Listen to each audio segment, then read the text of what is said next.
Mass movement और mass wasting. Mass movement और मास wasting क्या है?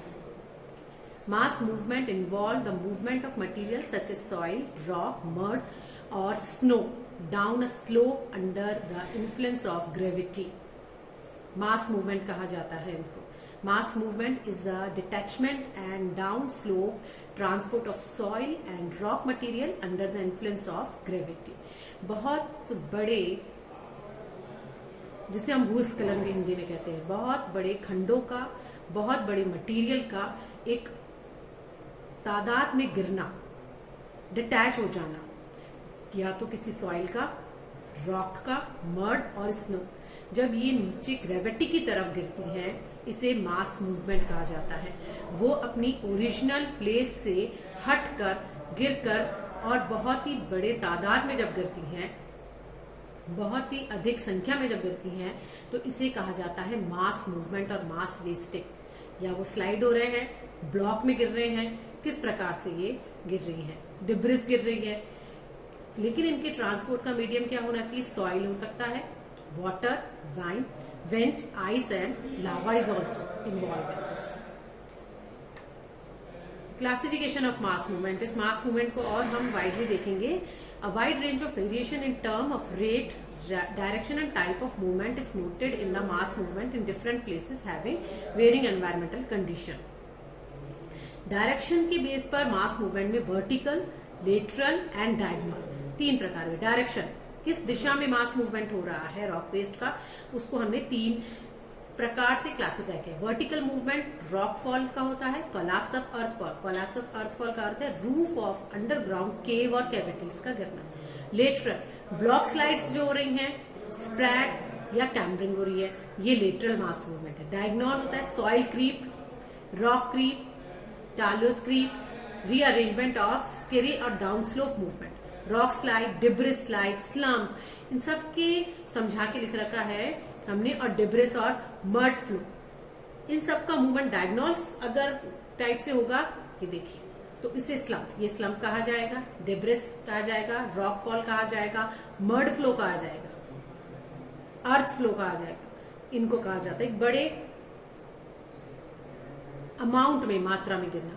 Based on the rate of movement, rate of movement के आधार पे भी हमने इसको तीन प्रकार से विभाजित किया है। First is a very rapid movement, no water required here, ये भी लैंडस्लाइड्स होना है, स्लम्प है, डिब्रिस फॉल है, रॉक स्लाइड्स है, रॉक फॉल है, ये वेरी रैपिड मूवमेंट है, बहुत, no water is required here. Slow movement, less water is required here, कम पानी के समय ही मूवमेंट स्टार्ट हो जाता है। रैपिड मूवमेंट, जहां ज्यादा पानी है, ये मड फ्लो निकलना, अर्थ फ्लो होना, शीट वॉश, ये सब के सब डिपेंड्स करते हैं on the rate of the movement पे। साइक्लोन्स, एक और प्राकृतिक घटना हो रही है इंपॉर्टेंट, वो है साइक्लोन। साइक्लोन्स क्या होते हैं, किसे कहते हैं साइक्लोन्स? हिंदी में कहते हैं हम चक्रवात, चक्र के समान ना, वो एक अपना प्रेशर जनरेट करते हैं और इस तरह से अपने आइसोबार्स में पाए जाती हैं, तो इनको हम चक्रवात कहते हैं, चक्र के फॉर्म में रहती हैं। Cyclones are center of low pressure surrounded by closed isobar having increasing pressure outward and closed air circulation from outside towards the central low pressure in such a way that wind blow in anti-clockwise and clockwise direction in the northern and southern hemisphere. Cyclones क्या है? Cyclones are also termed as a atmospheric disturbance.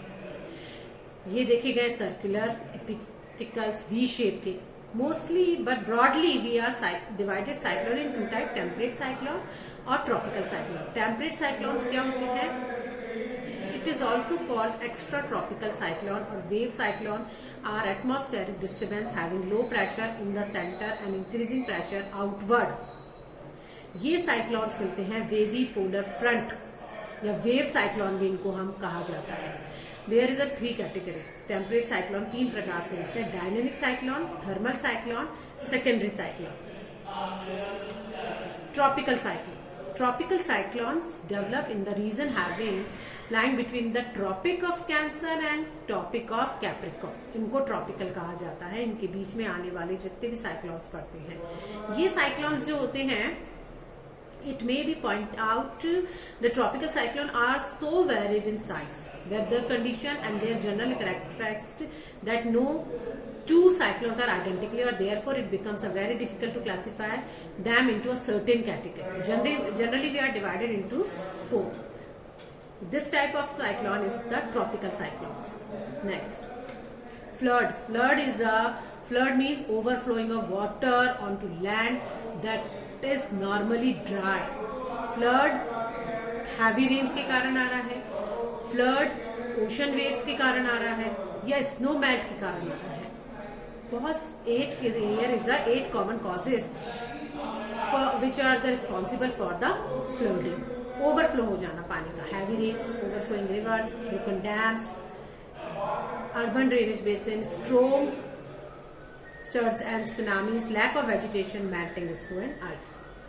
Flood के लिए हम सब previous class में पढ़ चुके हैं. Drought also we taught in previous class. A drought is an event of prolonged shortage in a water supply. लंबे समय तक. Whether atmospheric, below average precipitation, surface water or ground water. Drought can last for month or year or may be declared after a few as a 15 days. इसके बीच में हमने इसको declare कर दिया कि ये ड्रॉट आ गया है. यहाँ ड्रॉट उन एरियाज को भी कहेंगे जहाँ बिल्कुल प्रेसिपिटेशन भी नहीं होता है, less of the precipitation there. Next, extreme weather और क्लाइमेट इवेंट. एक्सट्रीम वेदर उन्हें कहा जाएगा जो भी वेदर, जो नॉर्मल वेदर है उससे अलग हटके जो कंडीशन पाई जाती है, अनएक्सपेक्टेड कंडीशन होती है, सीवियर वेदर कंडीशंस होती हैं जो एटमॉस्फेयर को डिस्टर्ब करती हैं, वो सारी की सारी एक्सट्रीम वेदर में आती है. अभी तक हमने जो भी कंडीशन देखी है, ड्राफ्ट है, फ्लड है, अर्थक्वेक है, these are also came in the extreme weather condition.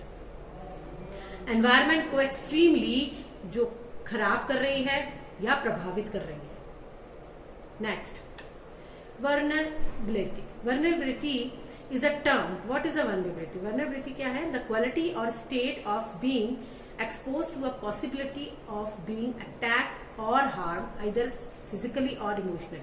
Vulnerability is the inability to resist a hazard or to respond when a disaster has occurred.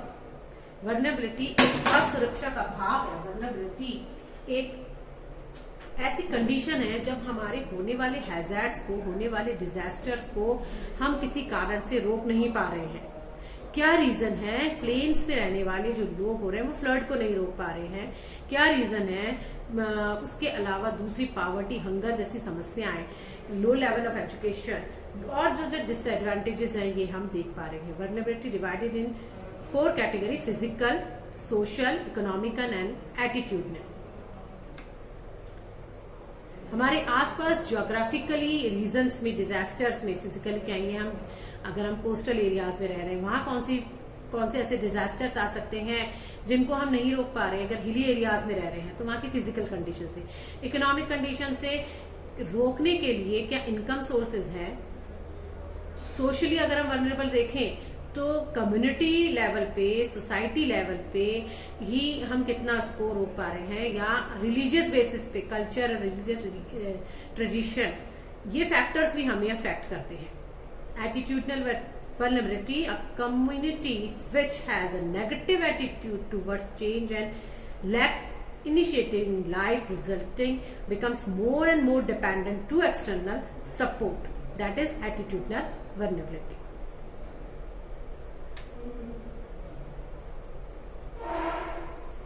Okay, thank you.